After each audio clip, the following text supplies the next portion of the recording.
Hola, ¿qué tal? Nos encontramos aquí en la segunda parte de la colección Envía a mi pueblo. Les damos la bienvenida, ahora sí que donde estén, en el carro, su casa, no sé dónde anden, ¿no? Pero, y en esta ocasión vamos a continuar donde nos habíamos quedado, no sin antes hacer unas... ¿cómo se puede decir? Como, no tanto, no son aclaraciones, sería más bien como unas, como comentar, ¿no? Uh-huh. Cuestiones ahí muy relevantes que como ya lo hemos mencionado en otras ocasiones, todo está ligado a Jesucristo, todo está ligado al Mesías desde el Génesis hasta el Apocalipsis, o sea, inicia con el Mesías en Génesis y termina en el Apocalipsis cerrando con el Mesías, ¿no? En este caso, nada más por si hay una dudilla por ahí, el Mesías, el único verdadero es Yeshua HaMashiach, Jesucristo, y no hay otro, ¿no? Y eso es importante decirlo porque pues ya estamos... sabemos como creyentes que ya digamos que llegamos a un tiempo que lo pudiéramos llamar como el inicio del peligro. Entonces, es muy importante recalcar eso, porque va a empezar a haber mucho engaño, mucha revoltura y tal cual como nos menciona Dios en segunda de Tesalonicenses, ¿no? Entonces, es importante esa parte. Bien, entonces, chicas, en el episodio pasado, ¿qué fue lo que hablamos así rapidito? ¿Qué fue lo que... Bueno, yo recuerdo rápidamente que hablábamos sobre los nombres con el que comienza este libro. Diste una breve explicación del significado del libro en su raíz. Y también en la parte donde pues se multiplicaban Israel se multiplicaba, el pueblo de Dios, y a pesar de pues la insistencia de querer exterminarlos. Sí. Que había dos parteras ahí en Egipto, a las cuales el faraón les ordenó que si el bebé que tuvieran las hebreas era niña, pues viviera, pero si era niño, que muriera. Y las parteras ahí decidieron, ¿no? Eligieron obedecer a Dios antes que lo que decía Faraón. Antes de lo que decía Faraón. Y una de las cosas que mencionábamos también era cómo esta decisión de ellas, que bueno, sabemos que si nos ponemos a analizar y todo, pues Dios las mueve también a ellas a ver esta parte. Y cómo a la hora de que ellas están tomando esa decisión de no hacer lo que les dice Faraón, están mostrando esta fe. ¿Por qué? Porque ellos sabían que se les había prometido un Mesías, sabían que de la simiente de la mujer iba a surgir aquel que iba a derrotar a Satanás. Y ellos ya sabían esta parte, entonces mencionábamos cómo estas mujeres cumplían esta parte de la mujer virtuosa, ¿no? De cómo se nos dice muy claramente, aquella que teme a Jehová, esa será alabada, ¿no? Entonces, hay esa parte.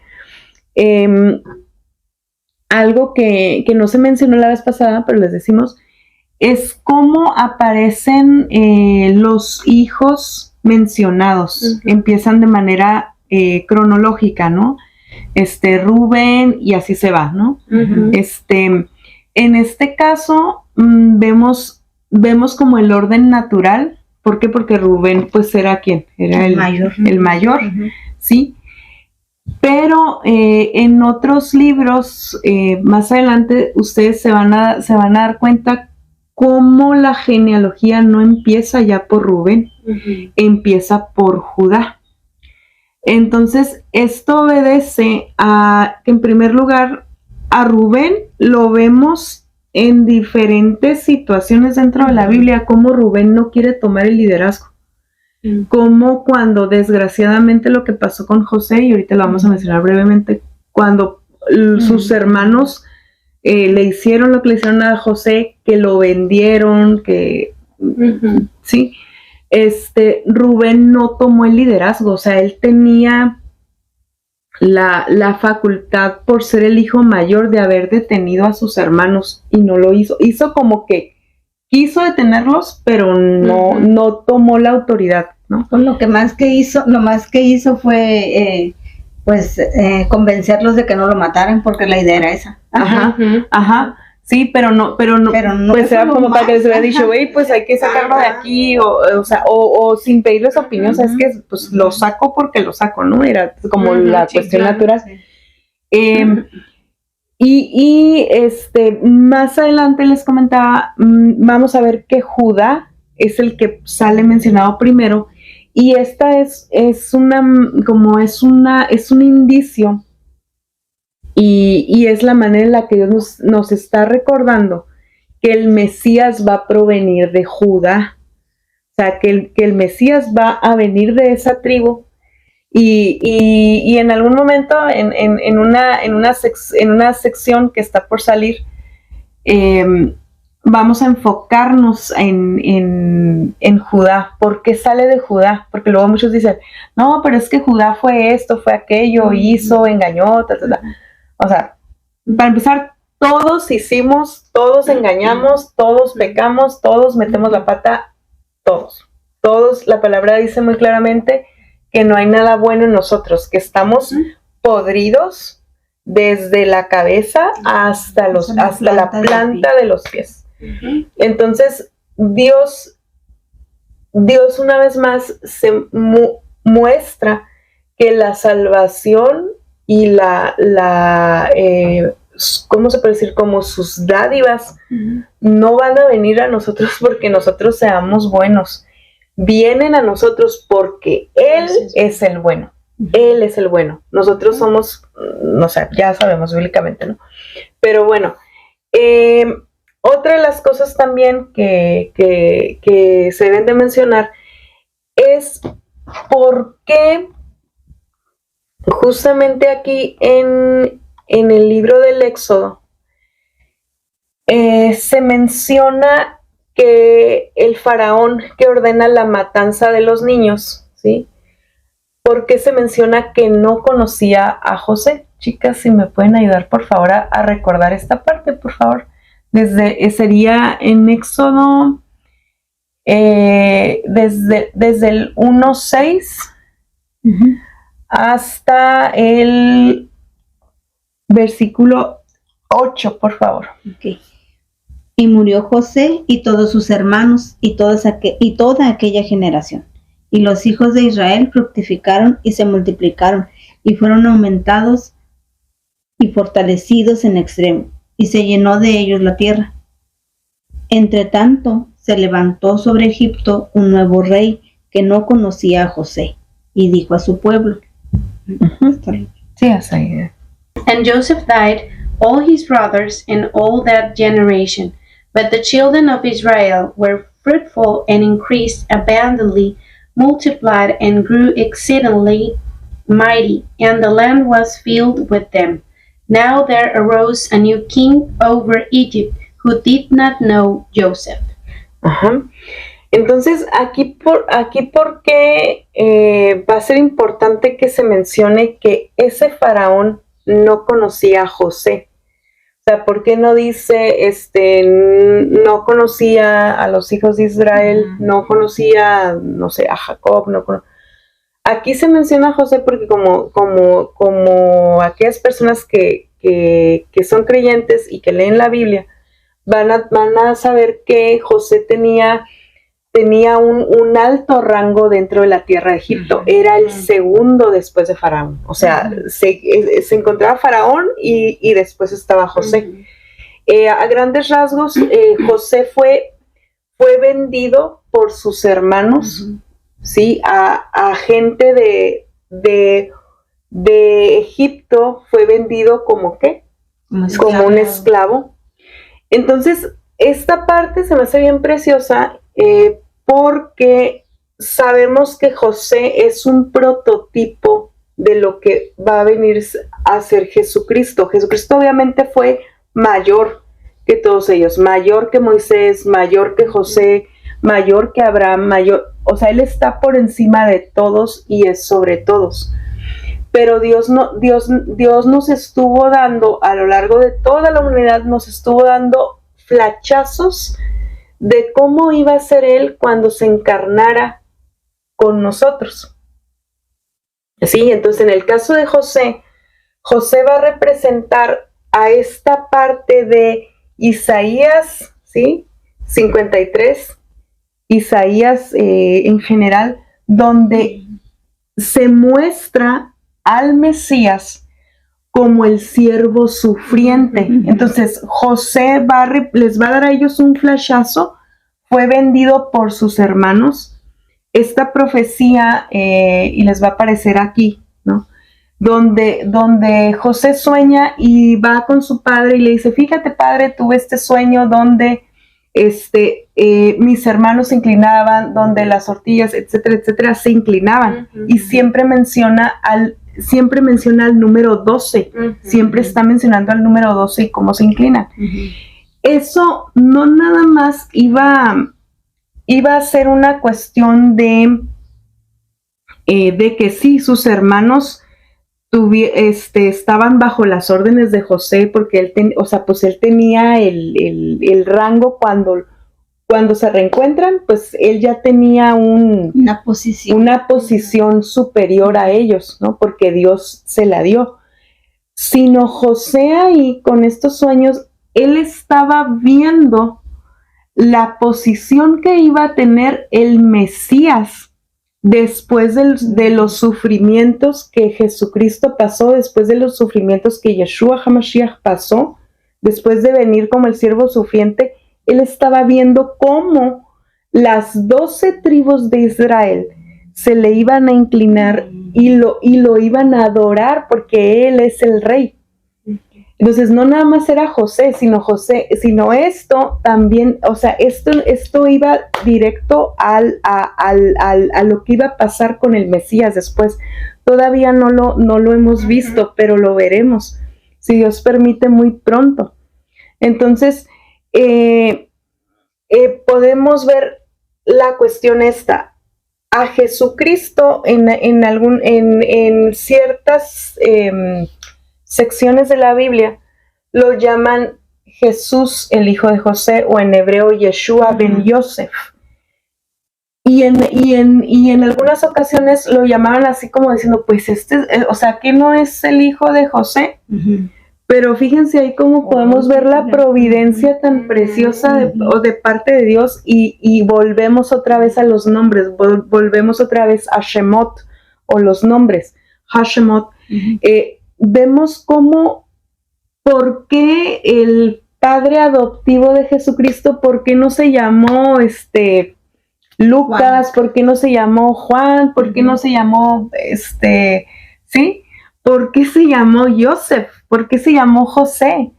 Porque aun cuando ellos no lo quisieran reconocer, y aclaro, no fue todo Israel, fueron los que más endurecieron su corazón, fueron las autoridades israelitas, los del Sanedrín. Y aún dentro del Sanedrín tenemos a un Natanael que creyó en Jesucristo.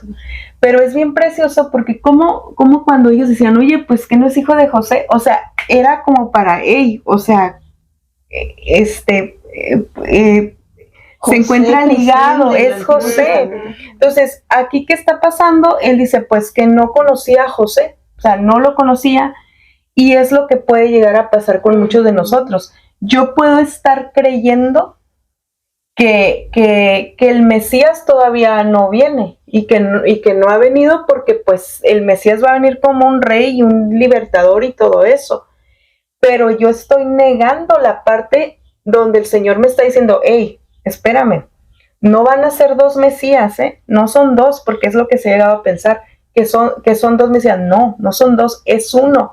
pero primero va a venir como el siervo sufriente, primero va a venir y dentro de lo que se podría conocer como el judaísmo mesiánico, reconocen perfectamente este nombre de Jesucristo, Yeshua ben Yosef, y ellos lo comprenden excelentemente en el sentido de que sí, porque ese Yeshua ben Yosef es el Yeshua que sufre, es el Yeshua que sufrió por todos nosotros. Y cuando a Jesucristo le nombran Yeshua ben David, ahí es porque se está refiriendo a esta venida de Yeshua ben David, donde ya viene como rey. Entonces es bien importante y sí vamos a hablar, si el Señor no nos lleva antes, vamos a hablar, si nos da tiempo el Señor, vamos a hablar de José, vamos a hablar de David, y obviamente todos ellos están ligados al Mesías. ¿Sí? Entonces, bien. Continuamos, chicas. No sé si tengan algo que añadir. Vamos directo. Ok, entonces seguimos. Vamos a empezar a leer del 1:17 otra vez para retomar la idea. Y nos vamos a ir hasta el 22. Éxodo 1, del 17 al 22.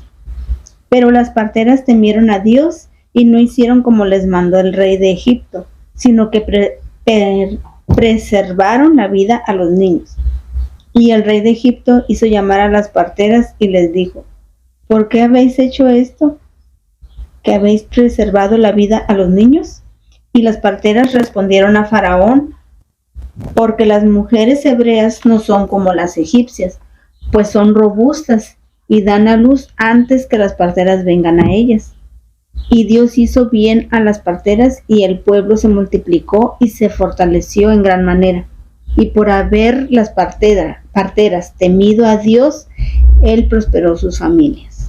Entonces Faraón mandó a todo su pueblo diciendo: echad al río a todo hijo que nazca, y a toda hija preservad la vida. Híjole. Ok. Éxodo en la versión New King James, del 17 al 22. But the midwives feared God and did not do as the king of Egypt commanded them, but saved the male children alive. So the king of Egypt called for the midwives and said to them, why have you done this thing and saved the male children alive? And the midwives said to Pharaoh, because the Hebrew women are not like the Egyptian women, for they are lively and give birth before the midwives come to them. Therefore God dealt well with the midwives, and the people multiplied and grew very mighty. And so it was, because the midwives feared God, that he provided households for them. So Pharaoh commanded all his people, saying, every son who is born you shall cast into the river, and every daughter you shall save alive. Híjole, vemos, espero no llorar ahorita, pero vemos cómo es el mismo caso del otro faraón que lo va, bueno, de los faraones a lo mejor que lo van a seguir porque pasa tiempo después de que fallece este faraón.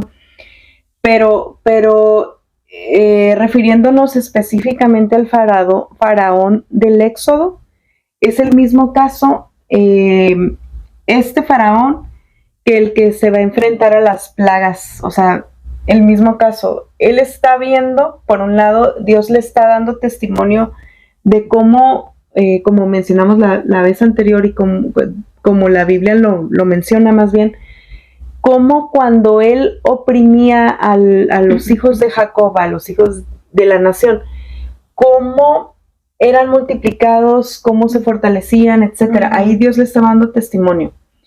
Luego, ver cómo las parteras, porque, o sea, no creo que él no haya sospechado o sea, incluso aquí lo estamos viendo, sí, o sea, ¿por qué han hecho esto?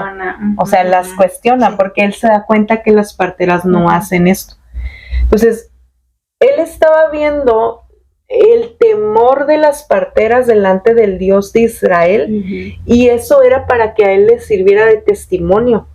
O sea, independientemente, más bien era testimonio, o sea, independientemente de si él no creía en ese Dios, si él tenía sus dioses o lo que fuera, dioses entre comillas, aclaro.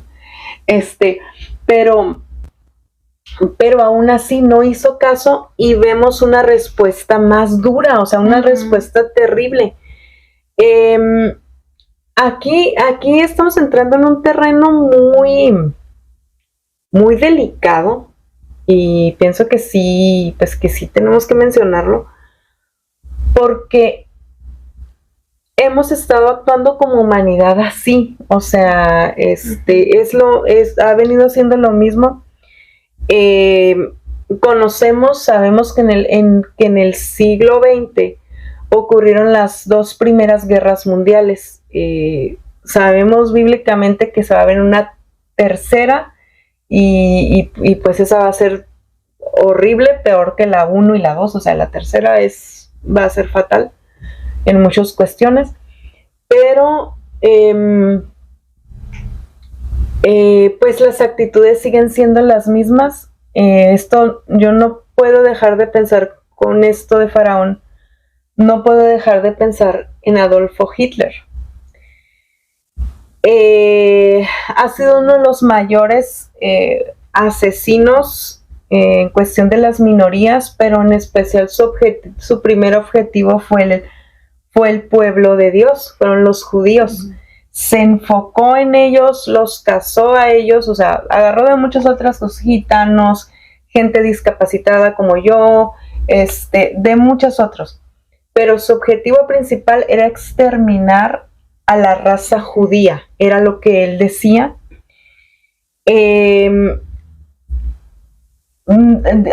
Al punto de llegar a un punto, y con esto de verdad espero que se nos enciendan unos foquitos rojos o unas, ¿cómo dicen en inglés? Unas red flags, que en español sería ¿cómo? Unas banderas rojas, unas banderitas rojas, banderas rojas. Llegó al punto Adolf Hitler de desvincular todos los rasgos judaicos que pudiera encontrar en Jesucristo y en el Evangelio. Lo desconjunturó de la cultura hebraica y se hizo su propio Mesías. Llegó al punto de crear sus propios mandamientos. El libro de Mein Kampf ocupó el lugar, en nuestra lengua es Mi lucha. Llegó al punto de que el libro de Mein Kampf ocupó el lugar de la Biblia, era lo que se les regalaba a las parejas recién casadas, las parejas alemanas. Entonces, esto yo no puedo dejar de pensar en él, en este sentido, por esta cuestión de Faraón de querer exterminar al pueblo israelita.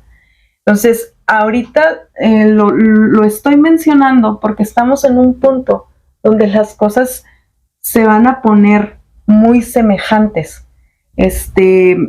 Bíblicamente sabemos que el anticristo va a perseguir al remanente de Israel. Nos va a perseguir a nosotros también, hablando de manera general, ¿no? Como aquellas personas que hayan creído en Jesucristo, que no vengan de los israelitas de manera, ¿cómo se puede decir? Genealógica. De manera genética, pero se va a dar. Entonces, tenemos que estar orando mucho por esas personas que van a creer y que les va a tocar enfrentar todo ese tipo de situaciones, y estar orando por el remanente de Israel. Tenemos que orar porque Dios haga pasar al último de los gentiles.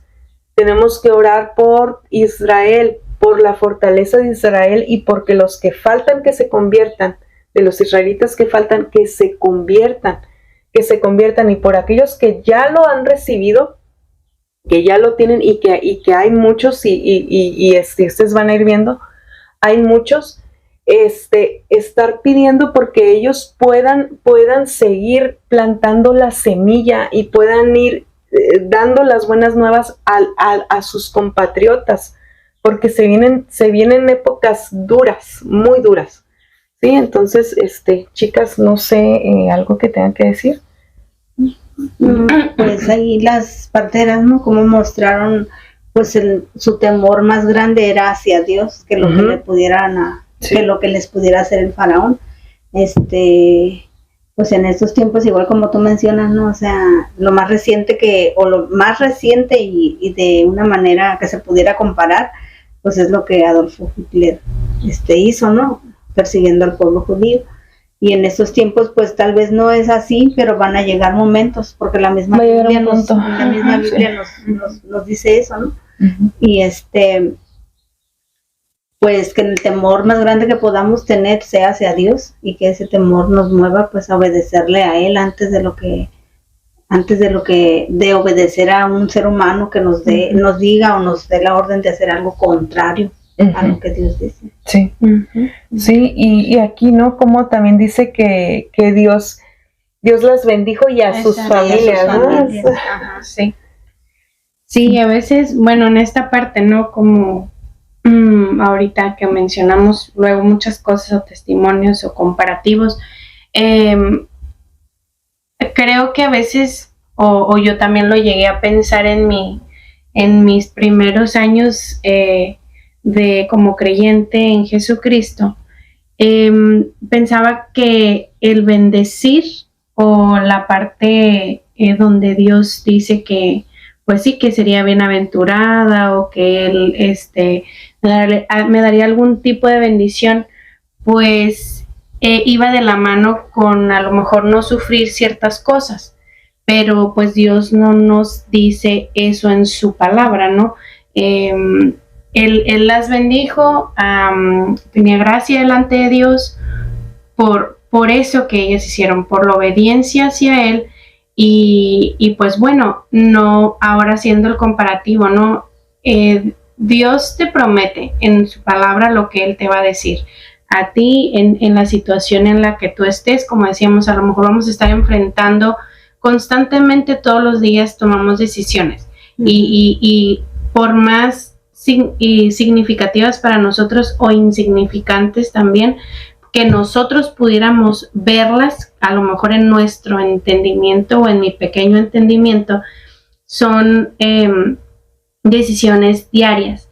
Y también en esas decisiones, todos los días lo que yo haga, lo que yo pues diga, como el Señor me vaya mostrando, pues también ahí es donde Dios va a actuar en mi vida con esa decisión, ¿no? Y pues aquí vemos, y por algo el Señor lo puso en su palabra, lo que Él quería decirnos, por ellas mismas que le obedecieron, ¿no? Sí, y por ejemplo, aquí me llama mucho la atención también cómo puedes ver esta dicotomía, ¿no? Porque en ningún momento está diciendo que las dos mujeres estas fueran santas y que no tuvieran pecado. No, porque, o sea, todos tenemos pecado, todos. Aquí que marcó la diferencia y que incluso me queda muy claro que no es algo que haya venido de ellas. Exacto. Dios les habló al corazón y ellas respondieron, así como le habló a faraón, y faraón se endureció. Entonces vemos esta dicotomía de cómo estas mujeres temen a Dios y no hacen conforme a lo que faraón les dice, y vemos esta otra actitud que faraón, pues viendo todas las cuestiones, viendo las pruebas, las señales, viendo todas esas cosas, y que no estamos todavía en la cuestión de las 10 plagas, ahorita es otro faraón, ¿no? Cómo él endureció y su decisión fue, ok, si ellas no van a hacer el trabajo, para que no quepa duda, ¿qué les estoy exigiendo que hagan a mis gente, a mi pueblo, perdón? Láncenlos al río, es lo que van a hacer. Así es. Entonces fue algo tajante, pero él pues tomó su decisión.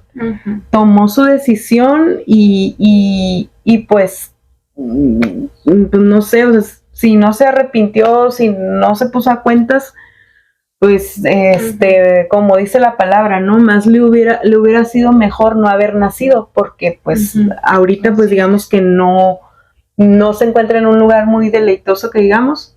Si no se arrepintió, está en el infierno. Entonces, pues es algo grave, ¿no? En ese sentido. Sí, en la parte donde estábamos leyendo, bueno, que comentaba, ¿no? Abril, en el último versículo, pues es una invitación, ¿no? Lo pienso para mí también, pero es una invitación también para ti que nos estás escuchando, como cada vez la invitación es que vengas a Cristo, que dejes de resistirte, tú sola no vas a poder pagar ese pecado por algo como decíamos, no es por lo que las parteras pudieron hacer ellas, sino porque también a ellas mismas se les prometió un Salvador para salvar el pecado que ellas mismas tenían. Así que, así como ellas, así como nosotras, así como todo el que nos está viendo, somos pecadoras. Entonces, en esta parte, esta comparación, ¿no?, de Faraón, que decía, a como de lugar se va a hacer lo que yo pienso, lo que yo, en esta forma en la que yo lo estoy planteando, esto que yo estoy acomodando para lo que a mí me está tratando a lo mejor de evitar mi poderío, yo que sé lo que él pudiera pensar, ¿no? O lo que cada uno de nosotros pudiera pensar, pero aquí la parte pues más importante, ¿no? Dios te llama hoy a que te humilles delante de él, eso es la parte, delante de él, humillarnos, reconocer que él es el que tiene el poder, que él es, su voluntad se va a cumplir. Y pues el día de hoy también te hace esta invitación, ¿no? Reconocer esta parte y pues doblegarte delante de él para salvación. Sí. Pues que el Señor nos ayude, ¿no? O sea, sí reconocer nuestra naturaleza que siempre se inclina hacia el pecado y su propósito siempre es pues llamarnos a través de lo que escuchamos, como en este caso, si te das el tiempo de poner el video o el audio, gracias por hacerlo, gracias a Dios que nos da su palabra y a través de ella podemos escuchar su mensaje, que pues tu corazón sea quebrantado por lo que Él dice, por lo que Él nos regala a todos, que es la vida eterna, a través de creer en Jesucristo, y pues siendo pecadores, pues Él nos llama, ¿no?, al arrepentimiento y a vivir una vida pues que no esté ahí, ¿no?, en el pecado, sino una vida que le sea pues de honra para Él, que como estas mujeres hebreas, aún siendo en su condición, estando en su condición de siendo esclavas en Egipto, pues pudieron ellas ver la liberación futura, ¿no?, a través del Mesías prometido. Pues igual nosotras estamos en este mundo, pero como Él nos dice, no somos del mundo. Entonces, que el Señor nos siga fortaleciendo, ¿no?, guiando, y sobre todo, pues, el entendimiento para aceptar a su Hijo Jesús. Así es, y pues una vez más recordarte también que jamás nos vamos a arrepentir de hacer lo que Dios nos diga. Lo que sí puedo asegurar, y eso lo digo porque me ha pasado, sí nos vamos a arrepentir si no hacemos lo que Dios nos dice y si nos dejamos guiar por los seres humanos. Eso sí va a pasar. Va a llegar un punto en el que dices, híjole, o sea, Dios me estaba mostrando esto y yo no le hice caso. Yo preferí guiarme por tal individuo, por tal hombre, por tal mujer, etcétera, ¿no? Entonces, esto, y también invitarte a que revises, a que veas cómo Dios ha prometido también que pues su pacto con su nación es eterno. O sea, es eterno no por la nación misma, no por la nación en sí. Dios lo deja muy claro. Dios lo dice, yo te escogí, te formé de la nada. Le habla a la nación. Pero también deja muy claro que su pacto para con esa nación es perpetuo. Y dice claramente, si alguno alguna vez puede contar las estrellas que hay en el cielo o los granos de arena que hay junto al mar, algo así dice, ese día yo romperé mi pacto y ese día yo desecharé a mi pueblo Israel. Esto porque lo menciono una vez más y sorry, a lo mejor dices, ay, Abril, pareces disco rayado, porque estamos entrando en épocas muy, muy complicadas, muy peligrosas, son bíblicas.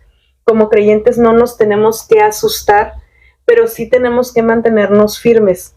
No es nuestro deber juzgar a las naciones. Dios no nos llama a juzgar a las naciones. Eso le corresponde solamente a Dios. No es nuestro deber. Jesucristo no nos dijo a nosotros, no nos dijo se sentarán en 12 tronos para juzgar a las 12 tribus de Israel. Esa es una promesa que le deja exclusivamente a sus apóstoles, a los 12 apóstoles, quitando a Judas y poniendo a Pablo, que era pues el último, ¿no? Esa es una tarea que Dios les encomendó a ellos y se va a cumplir en el momento que Dios así lo señale. Yo nada más te invito a que reflexiones acerca de eso. Las cuestiones están muy complicadas, no nos alegran todo lo que está pasando, y te invito a que reflexiones y a que siempre recuerdes que nuestro Mesías, si has creído en Jesucristo, si has creído realmente en Yeshua HaMashiach, nuestro Mesías provino de la tribu de Judá. Y él eligió esa nación, y Dios eligió esa nación. Amemos a esa nación y a todas las naciones, pero no olvidemos que Dios cumplió su palabra.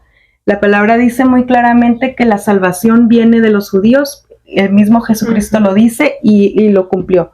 La palabra dice que primeramente les fue dada la palabra a ellos y Dios lo cumplió. ¿Y por medio de quiénes nos llegó su palabra? Por medio de los israelitas, porque la palabra de Dios se cumple. Y ahorita podemos ver, y si te das un tiempo, puedes ver cómo cada vez más crece el número de judíos que están creyendo en Yeshua HaMashiach, que están creyendo en Jesucristo. Y puedes decir tú, híjole, hasta ahorita no. Nunca ha dejado de haber en toda la historia, no ha dejado de haber judíos israelitas que creen en Yeshua HaMashiach. Incluso el libro de Romanos lo dice muy claramente, Dios no ha desechado a su pueblo. Entonces, te invito a que reflexiones en esto, oremos por esa nación y todas las naciones para que más y más acepten a Yeshua HaMashiach, a Jesucristo, porque si cada uno de nosotros en lo individual, digamos que tú no has dado ese paso de creer en el Mesías, en el Dios de Israel y en su Hijo amado, si no has dado ese paso y ahorita de repente se desata todo a nivel ya muy complicado, tú vas a recibir el producto del engaño, porque no hay puntos medios. Si no crees la verdad, estás abrazando la mentira. No hay puntos medios, ¿sí? Entonces, que Dios te guarde. Bye. Hasta pronto.